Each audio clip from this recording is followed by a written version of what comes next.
The painter Gino Parin lived in the port city of Trieste before and during the rise of Italian fascism. Born Jewish, he converted to Catholicism. When Nazi Germany occupied Trieste, Parin was arrested and deported to a concentration camp in Germany, where he died. In this series, we encounter a life full of nuance and complications during the upheavals of the early 20th century. Episode 9. Commemorate. Over 6 million Jews perished in the Holocaust, but the story of Jews in Italy differs considerably from those in other European countries. How so? Because 85% of Italy's Jews survived. But in a city like Trieste, which became the capital of the Third Reich's Adriatic coastland, the story is different. Over 1,500 Jews were deported from Trieste, including Gino Parin, and fewer than 1% survived. Emile Bonzanigo, the region's Swiss consul, along with the Swiss government, worked hard to secure their fellow nationals' release. It failed. As we know, Parin died in Bergen-Belsen.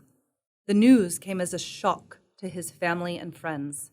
His friend and fellow artist Magda Springer was devastated. She never quite recovered from the pain of losing her beloved mentor. A funeral was held later for Parin. Johann Ammer, the rector of the German Catholic Church in Trieste, remembered it, but there is no information on it. We don't even know whether his body was brought back to the city. More likely, it was left behind in a mass grave in Bergen-Belsen. It is possible that what Johann Ammer remembered is a different memorial that the church held in Trieste on the 20th anniversary of Parin's death in 1964. Program notes from that service still exist. In it, Rector Johannes Dietrich describes Gino as a friend, an artist, a Christian. Dietrich also references an El Cristo painting that Parin had been commissioned to create for the church before he was arrested by the Gestapo. Around 18 months after Parin's death, the local San Giusto Gallery hosted a retrospective of his work. We do not know what paintings were included in this exhibition. But Trieste remembered him. His work and life left a mark on this city. Yet, it took another 40 years for Parin's work to come to the attention of a larger and international audience. Another exhibition in Trieste? No, this time in New York City. It was actually the second time that some of Parin's art was on display in the United States. Back in 1926, he had been one of 19 Italian artists selected to participate in the 25th International Exhibition of the Carnegie Institute in Pittsburgh. Did Parin ever travel to the United States? No, just his work. But his two children immigrated to the United States in the 1920s. The New York show opened in 1989 at the Jewish Museum. It was called Gardens and Ghettos, The Art of Jewish Life in Italy. It featured two of Parin's paintings. Did the Jewish community embrace Parin despite the fact that he was a Catholic convert? It appears so. A review published in the New York Times mentions that the curator's goal was to highlight how a tiny Jewish population was able for over 2,000 years to sustain a culture that was both recognizably Jewish and distinctly Italian. Parin's painting, Harmony in Red and White, was showcased in the exhibition's modern art section. It featured Fanny, his muse and lover. Gino had completed the work in 1914 after returning to Trieste from Munich. During this time, he lived with Fanny and her husband Moishe, right? Yes, he did. Fanny, with her striking features, was his model for many paintings, including the woman in Harmony in Red and White. One curator of the New York exhibit said that it was difficult to detect nuances of an ethnic identity in Parin's painting style, which was true for many of the modern artists in this show. I'm not surprised, because Parin's aesthetic developed under the influences of his time when he was a student, first in Venice and later at the Art Academy in Munich. His portraits in particular pay homage to past masters like Chichen, Velázquez, and turn-of-the-century artists like John Singer Sargent. He also incorporated some of the avant-garde trends in vogue in Europe in the years before the First World War. Parin developed a style of portraiture that especially engaged with symbolism, a movement that emphasized emotions and different psychological states. And it was this aspect of his work that was highlighted in New York's Jewish Museum. the catalog briefly mentions Parin's Swiss citizenship and his death in Bergen-Belsen.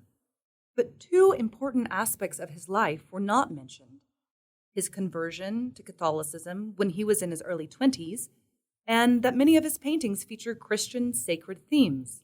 A similar narrative, that is, one that foregrounds Gino's Jewish identity and his eventual death during the Holocaust, is also visible in the galleries at the Jewish Museum in Trieste.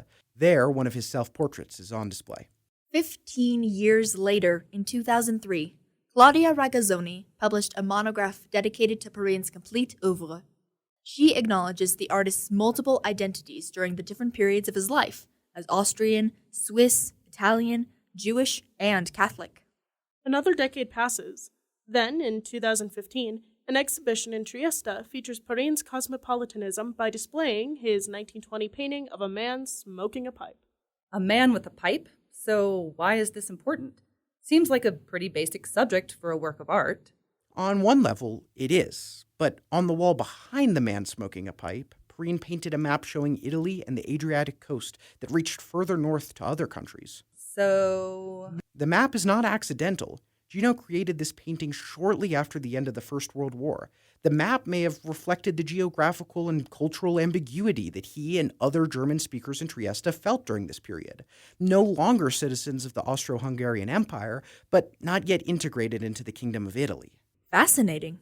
The comfort of a man smoking a pipe in his home, and yet the uncertainty of politically contested geography. Perhaps Gino wondered where he is most at home.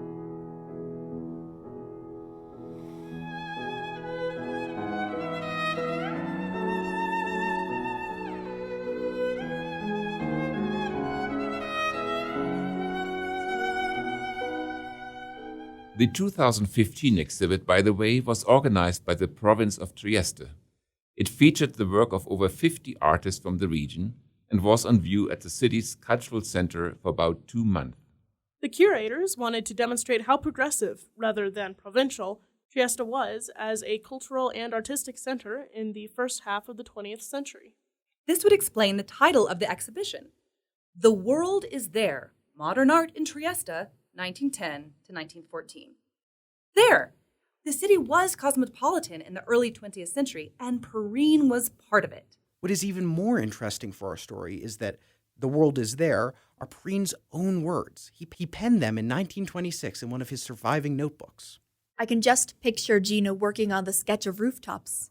And then, with a swift stroke, he draws an arrow across them and writes, "The world is there, in Trieste, his birthplace, the city for artists like him who have been trained in art capitals across Europe." Fast forward to the 2018 exhibit, Munich, Vienna, Trieste, Rome. It was on view at Trieste's Rivotella Museum. Susanna Gregorat, the curator, wanted to trace, once again, how Trieste during the Habsburg Empire was a cultural crossroads for modernist trends that had developed in Munich and Vienna, and how artists responded to the city's transformation when it became part of Italy after the First World War. The show included 60 of Parin's drawings displayed in a room of their own. Yes, Parin was equally skilled in the graphic arts. These posthumous exhibitions in New York and Trieste highlight what curators consider to be characteristically Parin paintings, essentially those he completed during the first 3 decades of the 20th century. None of them featured his religious art. Maybe that will change, now that we have untangled some of the complexities of Gino's life and art in 9 episodes. Perhaps the Il Cristo painting hanging in the sacristy of a cottonwood church will get a second life. But we can't end here. We first need to mention another kind of memorial. Recall that the Munich, Vienna, Trieste, Rome exhibition opened 80 years after Mussolini had traveled to Trieste to proclaim his infamous racial laws that targeted Italy's Jews. Today, there is a small plaque to Gino Parin as a victim of these anti-Semitic laws. But it is easy to miss. You can literally trample on it without noticing it. A Stolperstein. I don't understand. A stumbling stone. Günter Demnig began this project in Germany in the 1990s. He created and then embedded inscribed brass plates into the sidewalks in front of the homes from where Jews had lived before they were deported to prisons and camps. The stumbling stones started in Berlin and now have spread across Europe. You can stumble across these stones everywhere Jews once lived before the Holocaust. In January 2018, Demnig traveled to Trieste to place the city's first stumbling stones in front of the Jewish synagogue and 13 former Jewish homes. The following year, on January 29th, Demnig returned to Trieste and laid a Stolperstein near the threshold of Gino Parin's home on Via Torreblanca 22. This is where Gino had been arrested by the Gestapo on April 15, 1944. These stumbling stones should cause passerbys to stop and engage with this history of loss and terror. To stumble and think, as Demnig put it. Stumble and think and dedicate 5 seconds to the lives of others. To stumble and think. Stumble And think. And dedicate 5 seconds to the lives of others. Like Gino Parin, to stumble and think.